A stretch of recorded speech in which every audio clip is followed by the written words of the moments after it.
नमस्कार। आईएससी के बच्चों के लिए हम जो आपके सामने कहानियाँ, नाटक लेकर उपस्थित होते हैं, उसी श्रृंखला में मोहन राकेश जी का लिखा हुआ नाटक आषाढ़ का एक दिन मैं आपको आज सुनाने जा रही हूँ, जिसके पहले 2 भाग मैं आपको सुना चुकी हूँ। उसके आगे का भाग इस प्रकार है। मल्लिका कहती है कि माँ, आज तक का जीवन जिस किसी भी तरह बीता ही है, आगे भी बीत ही जाएगा। आज जब उनका जीवन एक नई दिशा ग्रहण कर रहा है, मैं उनके सामने अपने स्वार्थ का उद्घोष नहीं करना चाहती।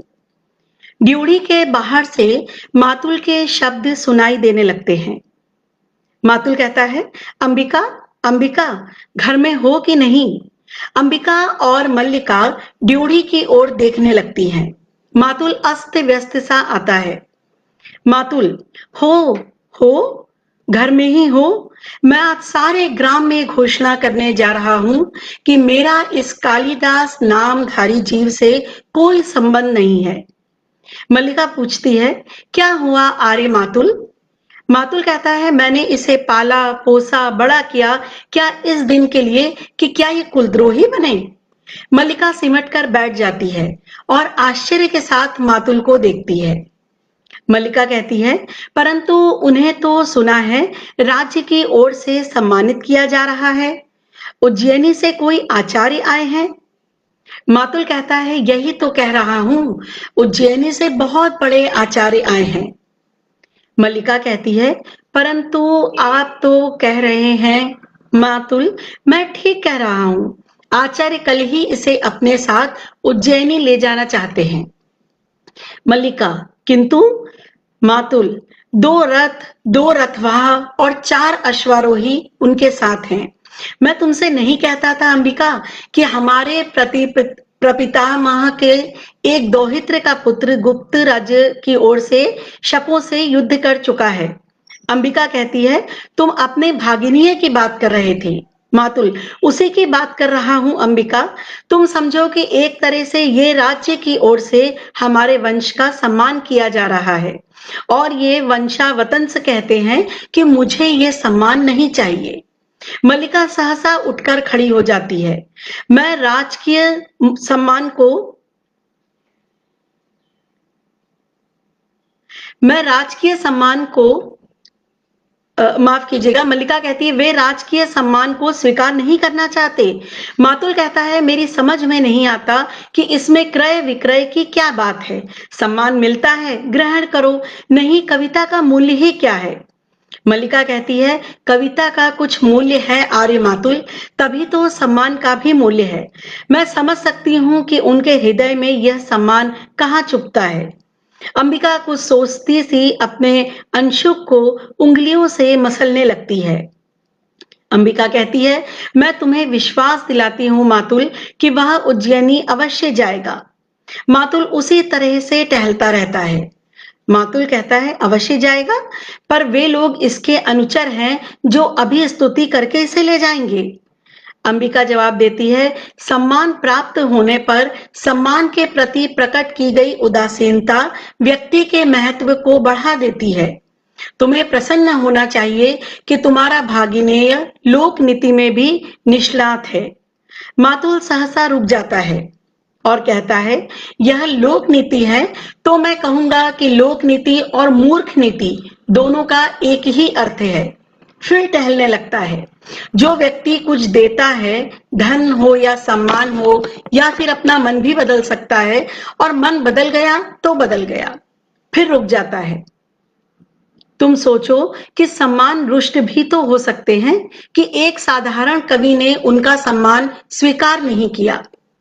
निक्षेप बाहर से आता है और कहता है, मातुल, आप अभी तक यहाँ हैं और आचार्य आपकी प्रतीक्षा कर रहे हैं। मातुल पूछता है, और तुम यहाँ क्या कर रहे हो?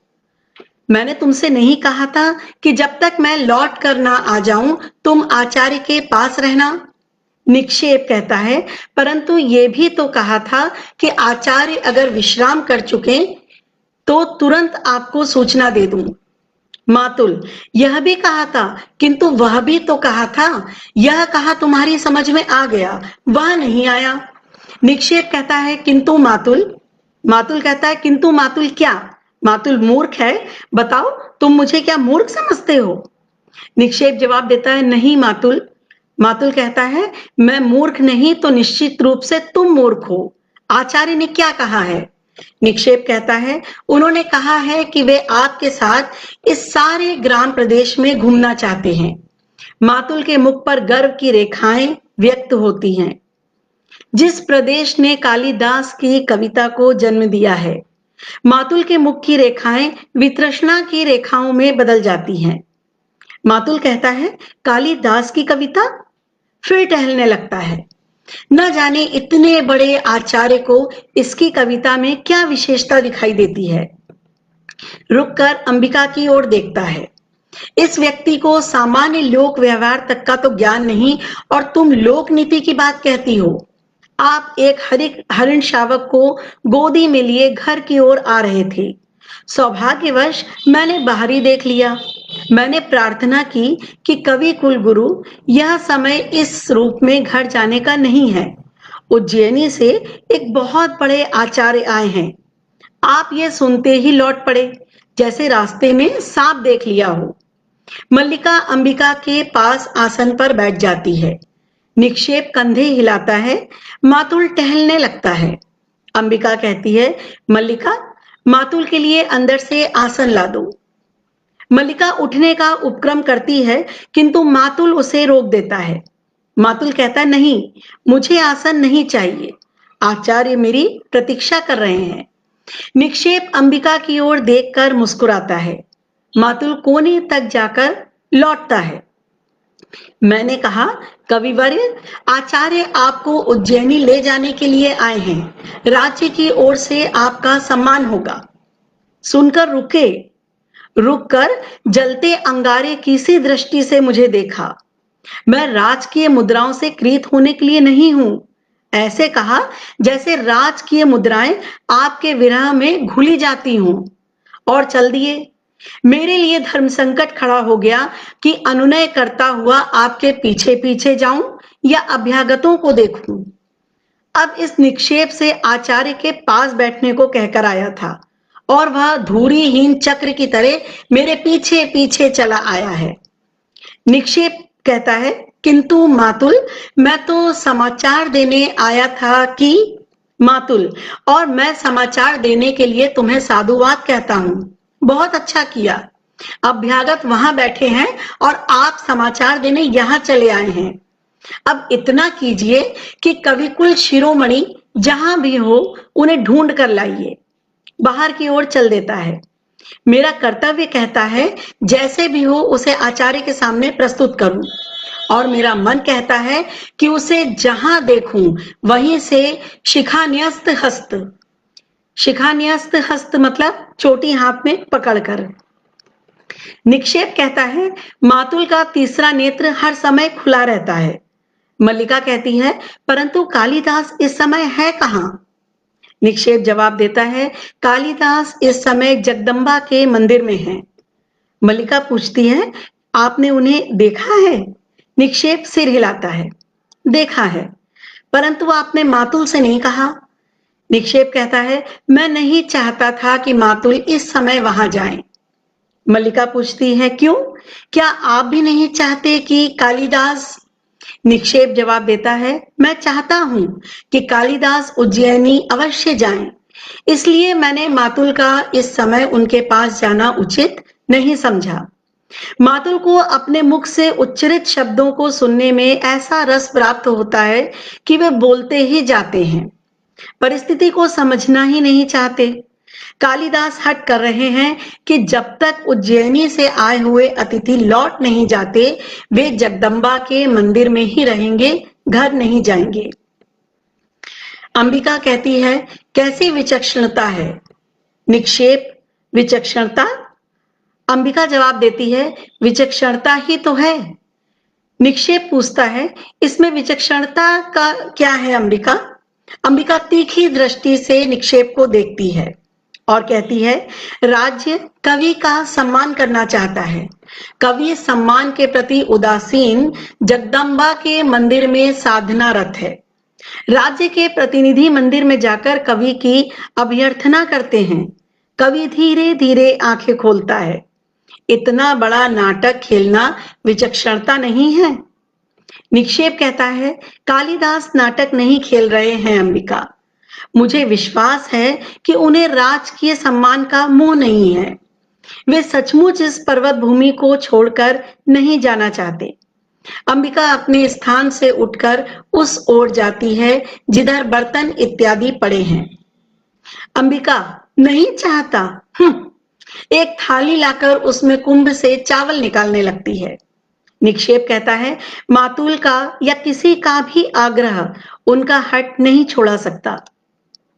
मल्लिका को अर्थपूर्ण दृष्टि से देखता है।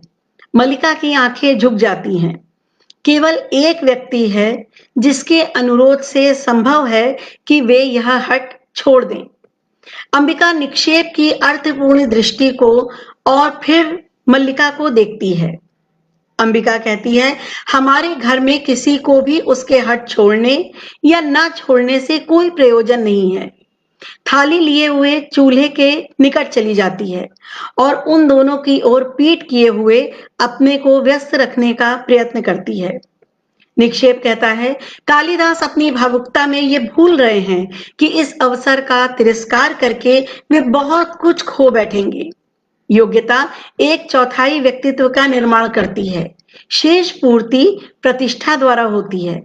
कालिदास को राजधानी अवश्य जाना चाहिए। अंबिका व्यस्त रहने का प्रयत्न करती हुई भी व्यस्त नहीं हो पाती। अंबिका पूछती है, तो उसमें बाधा क्या है?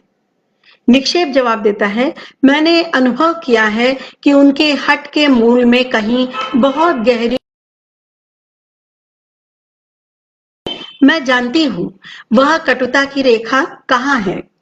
कुछ समय पहले एक राजपुरुष से उनका साक्षात्कार हो चुका है। निक्षेप कहता है, उस कटुता को केवल तुम ही दूर कर सकती हो मल्लिका। अवसर किसी की प्रतीक्षा नहीं करता। कालिदास यहां से नहीं जाते हैं तो राज्य की कोई हानि न होगी। राजकवि का आसन रिक्त नहीं रहेगा, परंतु कालिदास जो आज हैं जीवन भर वही रहेंगे, केवल एक स्थानीय कवि। जो लोग आज ऋतु संहार की प्रशंसा कर रहे हैं वे भी कुछ दिनों में उन्हें भूल जाएंगे। मल्लिका अपने में खोई सी उठ खड़ी होती है और जवाब देती है, नहीं, उन्हें इस सम्मान का तिरस्कार नहीं करना चाहिए। यह सम्मान उनके व्यक्तित्व का है। उन्हें अपने व्यक्तित्व को उसके अधिकार से वंचित नहीं करना चाहिए। चलिए, मैं आपके साथ जगदम्बा के मंदिर चलती हूँ। अंबिका सहसा आवेश में खड़ी हो जाती है और चिल्लाती है, मल्लिका। मल्लिका स्थिर किंतु व्यथित दृष्टि से अंबिका को देखती है और कहती है, मां। अंबिका कहती है, मुझे एक बाहर के व्यक्ति के सामने कहना होगा कि मैं इस समय तुम्हारे वहां जाने के पक्ष में नहीं हूं। निक्षेप कहता है, निक्षेप बाहर का व्यक्ति नहीं है अंबिका। मल्लिका जवाब देती है, ये एक महत्वपूर्ण लक्षण है मां।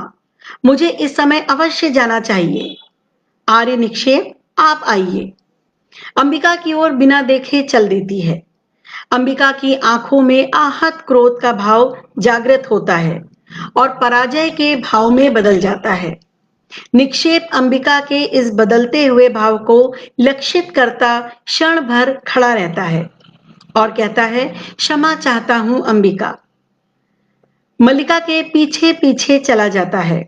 अंबिका कुछ क्षण आंखें मूंदे पड़ी रहती है, फिर आंखें खोलकर अपने घर की वस्तुओं को एक एक करके देखती है और जैसे टूटी सी चौकी पर बैठकर थाली के चावलों को मसलने लगती है। आंखों में आंसू उमड़ आते हैं जिन्हें वह आंचल से पोंछ देती है। प्रकाश अपेक्षा कम हो जाता है। अंबिका के कंठ से रूंधा सा स्वर निकलता है, भावना। ओह! आंचल में मुंह छुपा लेती है। प्रकाश कुछ और क्षीण हो जाता है। सहसा ड्योढ़ी के अंधेरे में उल्मुख की ज्योति चमक उठती है। विलोम उल्मुख हाथ में लिए आता है। अंबिका को इस रूप में बैठे देखकर क्षण भर के लिए ठिठकता है, फिर उसके निकट चला जाता है। विलोम कहता है, घिरे हुए मेघों ने आज असमय अंधकार कर दिया है। अंबिका, या तुम्हें आज समय का परिज्ञान नहीं रहा? अंबिका आंचल से मुंह उठाती है। उल्मुख के प्रकाश में उसके मुखमंडल की रेखाएं बहुत गहरी और आंखें धसी सी दिखाई देती हैं। आश्चर्य है, तुमने दीपक नहीं जलाया? अंबिका कहती है, विलोम, तुम यहाँ क्यों आए हो? विलोम बाईं ओर दीपकों के निकट चला जाता है और पूछता है, दीपक जला दूं? उल्मुख से छूकर दोनों दीपक जला देता है। अभी आप सुन रहे थे मोहन राकेश जी का लिखा हुआ नाटक आषाढ़ का एक दिन। इसके आगे का भाग मैं आपको शाम को 5 बजे हिंदी शिक्षण मंच पर ही शुक्रवार के दिन सुनाऊंगी। नमस्कार।